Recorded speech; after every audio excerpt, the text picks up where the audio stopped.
ভাৰতখন বিচাৰিছিল কোনে আৰু কেনেকৈ? মোৰ এই ভিডিঅ'টোলৈ আপোনালোকক স্বাগতম জনাইছোঁ। ফ্ৰেণ্ডসকল, ভাৰতখন কিমান ৰহস্যৰে ভৰি আছে। ভাৰত এখন প্ৰাচীন দেশ। ইয়াত বিভিন্ন ধৰণৰ মানুহে বসবাস কৰি আছে। ইয়াত নদ নদী, পাহাৰ পৰ্বত, টকা পইচা, সোণ ৰূপ আদিৰে পৰিপূৰ্ণ। আৰু এই কাৰণে ভাৰতখনক কিছুমান মানুহে বেয়া দৃষ্টিৰেও চাইছিল। সেই সময়ত ইউৰোপৰ লোকসকলে গোটেই পৃথিৱীত বেপাৰ বাণিজ্য কৰিব খুজিছিল, কিন্তু ভাৰতত আহিবৰ বাবে তেওঁলোকে সমুদ্ৰৰ পথটো জনা নাছিল। আৰু আৰৱৰ লোকসকলে এই সমুদ্ৰৰ পথটোৰ কথা জানিছিল ভাৰতত আহিবৰ বাবে, কিন্তু ইউৰোপৰ লোকসকলক এই সমুদ্ৰৰ পথটোৰ কথা কোৱা নাছিল। ভাস্কো ডি গামা তেওঁ প্ৰথম ব্যক্তি আছিল ভাৰতলৈ অহা সমুদ্ৰ পথেৰে। কলম্বাছো আহিছিল ভাৰতলৈ, কিন্তু তেওঁ পালেগৈ আমেৰিকা। আজিকালি পঢ়োৱা হয় কি ভাৰতৰ সমুদ্ৰ পথবোৰ ভাস্কো ডি গামাই বিচাৰিছিল, কিন্তু এইটো ভুল।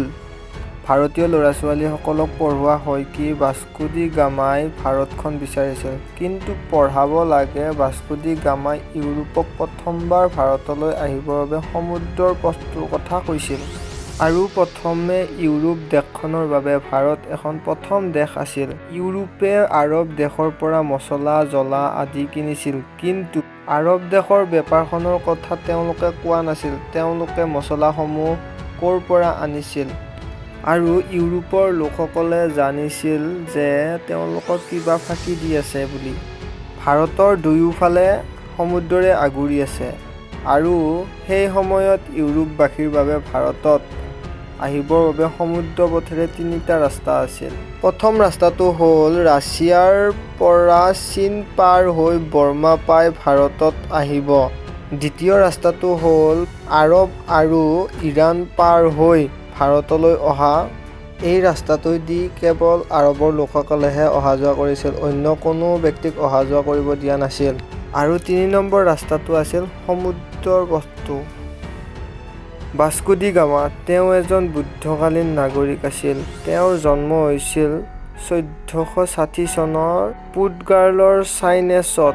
সেই সময়ত আৰৱৰ লোকসকলে ইউৰোপত মছলা বেচি থকা হৈছিল ভাৰতৰ পৰা আনি। ইউৰোপত এই মছলাসমূহ বহুত বেছি চলি আছিল।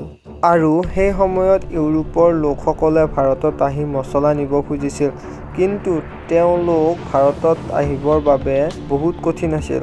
তেওঁলোক ভাৰতত আহিবৰ বাবে ইৰাণ আফগানিস্তান হৈ আহিব লাগিছিল, আৰু সেইটো সিহঁতৰ কাৰণে বহুত অসুবিধাৰ সৃষ্টি হৈছিল।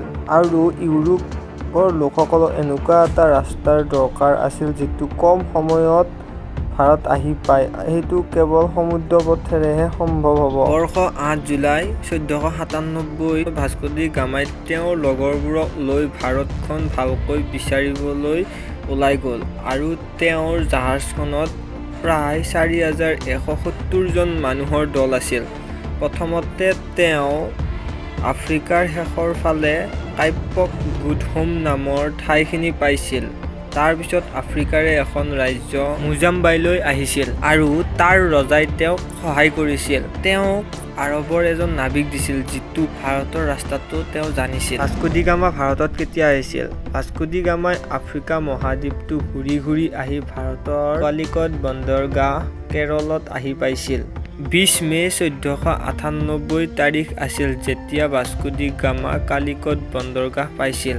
এই যাত্ৰাটোত আহি পাওঁতে প্ৰায় ১০ মাহ লাগিছিল। ভাৰতত আহি ভাস্কো ডি গামাই স্থানীয় ৰাজ্যৰ ৰজাৰ সৈতে বিভিন্ন বেপাৰৰ কথা সুধিলে, আৰু তেওঁ বিভিন্ন ৰকমৰ মছলা কিনিলে। ভাৰতৰ পৰা পুৰ্তগাল আহি থকাৰ সময়ত সমুদ্ৰৰ ধুমুহাত তেওঁৰ জাহাজখন বহুখিনি লোকচান হ'ল, আৰু তেওঁৰ দলটোৰ বহুত মানুহৰ মৃত্যু হ'ল।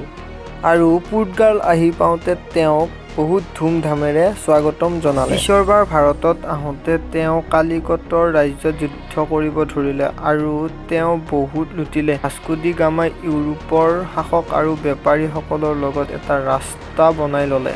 ইয়াৰ পিছত ভাৰতত থাকিবৰ কাৰণে ইউৰোপৰ কেইজনমান বেপাৰী আৰু ৰাজ্যই চেষ্টা চলাইছিল, আৰু সময়ে সময়ে যুদ্ধ কৰিছিল। আৰু সেইসকল ভাৰতৰ কেৰল ৰাজ্যৰ লোকসকলৰ ধৰ্ম বেলেগ কৰিবলৈ চেষ্টা কৰিছিল। পুৰ্তগালৰ কাৰণে ব্ৰিটিছসকলো আহিবলৈ ধৰিলে। শেষত ১৬১৫ত ব্ৰিটিছৰ অধীনত আহিল। ১৬৯৮ত ইয়াত ফ্ৰান্সৰ বস্তিসমূহ বনালে। ফ্ৰান্স আৰু ব্ৰিটেইনৰ যুদ্ধৰ পিছত এই ঠাইখন বেলেগ হৈ গ'ল। 1503ত ভাস্কো পুৰ্তগাললৈ ঘূৰি গ'ল আৰু 20 বছৰ তাত থাকি তেওঁ ভাৰতলৈ আকৌ গ'ল। 24 ডিচেম্বৰ 1524ত ভাস্কো ডি গামাৰ মৃত্যু হ'ল। এই ঠাইখিনিৰ পৰাই ভাস্কো ডি গামাই ভাৰতত আহিবৰ বাবে যাত্ৰা আৰম্ভ কৰিছিল। পিছত 1492ত নাবিক ৰাজকুমাৰ হেনৰী নাম লৈ কিংজঙে পুৰ্তগালৰ ল'ৰাসকলক ভাৰতত আহিবৰ কাৰণে যোজা কৰিলে আৰু এছিয়াৰ কাৰণে সমুদ্ৰৰ ৰাস্তা খোলা খায়। তেওঁৰ এই যোজা কৰাৰ মূল উদ্দেশ্য আছিল মুছলমানসকলক আনিবৰ কাৰণে। সেই সময়ত ভাৰত অন্য বেলেগ দেশৰ সৈতে বেপাৰৰ এক সমান অধিকাৰ আছিল। এষ্টাভ ডি গামাক এই অভিযানটোৰ নেতৃত্বৰ কাৰণে অধিকাৰ জনালে। পিছত তেওঁৰ মৃত্যুৰ পিছত ভাস্কো ডি গামাৰ স্থান লৈছিল। এইটো সত্য যে ভাৰতখন কোনে বিচাৰিছিল এইটো কোনেও নাজানে।